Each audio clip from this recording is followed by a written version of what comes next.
Welcome, everyone, to another session on Dr. Liu's VCE Physics channel.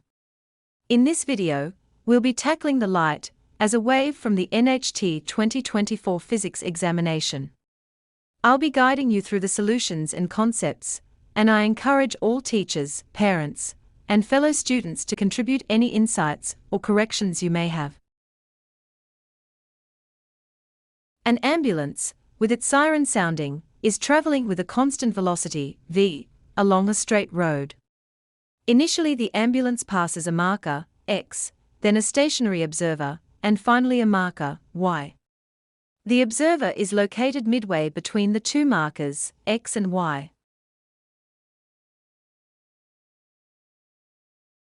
As the ambulance with its constantly frequency siren approached at a steady velocity, the observer measured a frequency that was consistently higher than the siren's stationary frequency.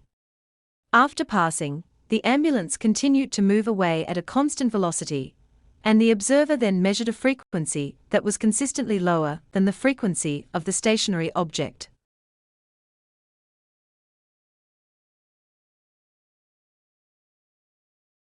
The correct sequence from longest to shortest wavelength is radio waves, microwaves, infrared, visible light, ultraviolet, X-rays, and finally gamma rays.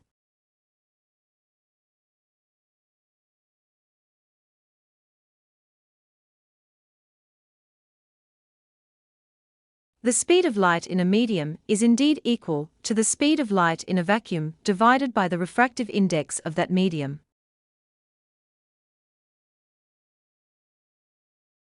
If electrons were only particles, you would expect to see two distinct bands on the detector screen, one behind each slit, like firing marbles through the slits. Instead, an interference pattern emerges. This pattern, with alternating bands of high and low electron density, is characteristic of waves interfering with each other. This suggests that each electron, even when traveling alone, passes through both slits simultaneously, as a wave before collapsing into a single point on the detector screen as a particle. The electron double-slit experiment is indeed a powerful piece of evidence for the wave nature of matter.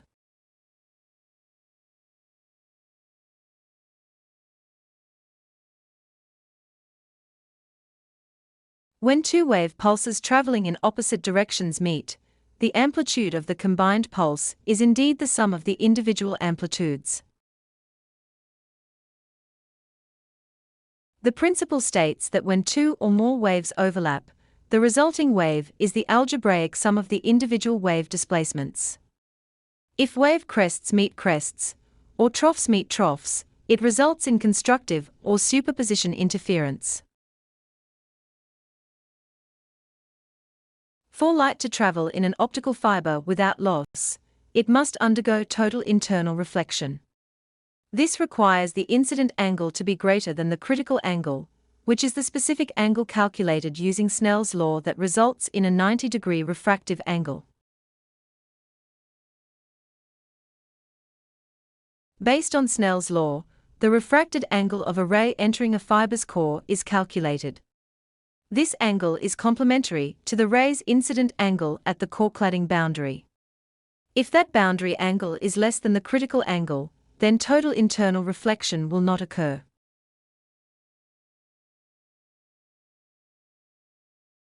To solve for the unknown wavelength, you can set the path difference for the third dark fringe equal to the path difference for the second bright fringe. Third dark fringe, the path difference is given by n 0.5, lambda unknown. With n equals 3, this becomes 2.5 lambda unknown. Second bright fringe, the path difference is given by n known. With n equals 2, this becomes 2 lambda 650. Since the fringes are at the same location, their path differences are equal. This gives you the equation.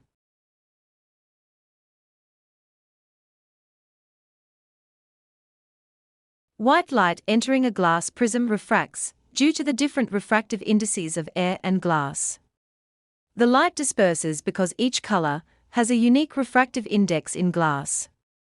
Violet light bends the most because it has the largest refractive index, while red light bends the least because it has the smallest.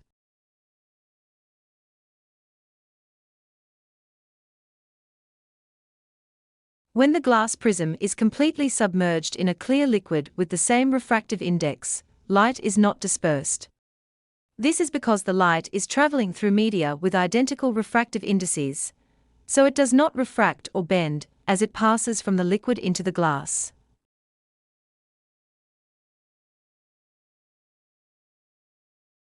When a series of regular straight water waves encounter a small opening in a barrier, they diffract as they pass through.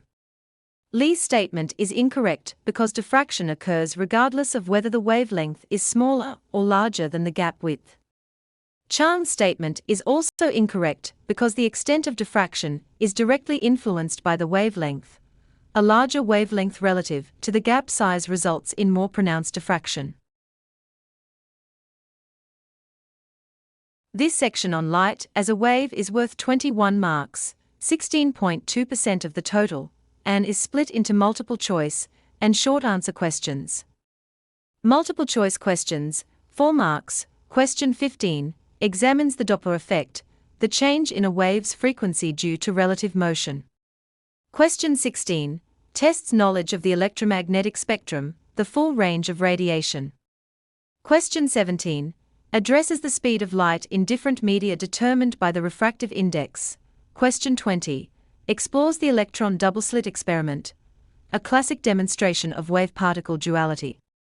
Short answer questions, 17 marks. Question 11 covers wave interference, including both constructive and destructive types. Question 12 focuses on total internal reflection, TIR, its use in optical fibers, and the role of the critical angle. Question 13 is about the light double-slit experiment and its interference patterns, requiring specific formulas for bright and dark fringes. Question 14 addresses the dispersion of light through a prism, explaining how different wavelengths cause violet to bend more than red. Question 15 discusses the diffraction of water waves, and how the extent of diffraction is determined by the wavelength.